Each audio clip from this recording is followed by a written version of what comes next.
Welcome back to White Mountains today. Jack Steffen from Gorham Bike and Ski Shop giving me a hard time this morning, and for good reason, because when it comes to waxing, I'm a little bit clueless, and it can be very easy, as we're about to see. But for people who are using wax skis today, what's the wax of the day?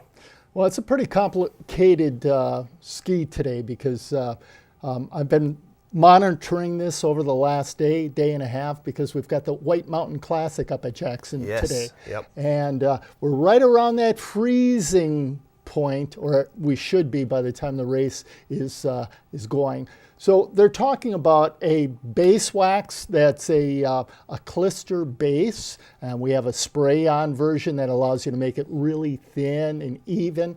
Something like that provides a base for probably a hard wax, and I'd look at something in the red range, whether you're using Toco or Swix, and we carry both of those. There are some high fluoro hard waxes that you can go with, but that's for the kick area.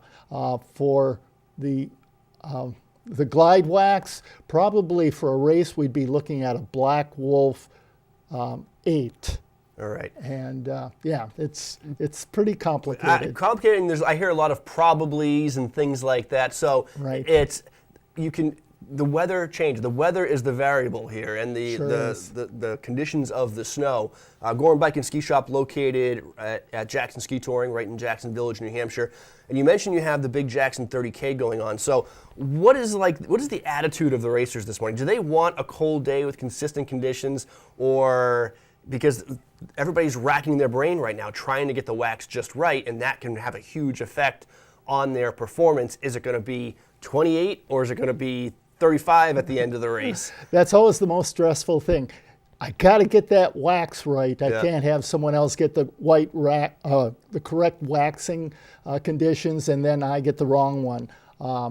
Leading into that, let me talk a little bit about something new in the industry, something that's really trending very strongly, and frankly, it's converted me from an almost exclusive skate skier into a classic. I really enjoy these skis. And the nice thing I like about these is if your mind kind of blew up listening to all the waxing conversation, you can just kind of get rid of that for the most part with these skis. Absolutely. The only thing you have to worry about is the glide wax on the glide zones, and you're good to go. And of course, I'm talking about the new Fischer twin skin skis. I'm going to bring this right over here so people can get a good look.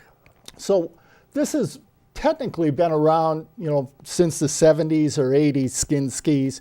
Backcountry, you'll see it all the time. They have the full skins on them. But this has been modified considerably. And what we've got is the skins that have a little shorter nap on them, and Fischer's design on these skis has really been to try and make a non-wax ski perform just like a waxable ski without the headache of getting the wax exactly right. So they've got the twin skins, which allow them to put the groove down the center, the entire ski. Some of our competitors have a big patch in here. Having that groove down the center makes the ski more stable. Having the twin skins offset like that allows Fischer to have a little bit more of a transition from the glide areas into the kick area. And we've got, as you're going from that glide, it hits one skin, then it hits the second skin. In addition to that, when they put in the slots for the skins, it's deeper here, shallower here. Mm-hmm. So you can feel it's almost flush in front, but back here it sits out a little bit. And of course, that's right under the kick zone of the ski. So it really kicks well without having to do an awful lot of wax prep. You just basically put on a little spray, rub it down here to stop it from icing. It also gets it to glide even better. And put them outside while you're putting on your boots. It takes about 5 minutes to put on your boots, and you're ready to go. Your what? Your boots. Your boots? Your boots. Wisconsin, right? That's it, exactly. So this kind of replaces the typical fish scale waxless ski design. Does it have limitations where fish scales may work better? Yeah, there is definitely one condition, and of all the times that I used this last year, once that happened to me. I happened to be going out to the Eagle Fields. They had groomed. It had snowed just before they groomed. And before I had gotten out there, the snow blew into the trail. Yeah. So these kind of dragged a little bit. I still had great kick, but the glide was off a little bit. As soon as I got into the woods, they were rocket ships again. Great. And the other question is, do these need to be replaced every so often? What's the lifespan of these skins? This is relatively new technology. Although they've had it for a couple of years, I've never had to replace one yet. Wow. A lot of people are saying 100 ski days, 150 ski days. The point is it'll last a few years before you have to replace them, and they are replaceable. All right, so people can find these at Gorham Bike and Ski Shop. We have it in a number of different versions. We have I don't know if people are familiar with the Superlight.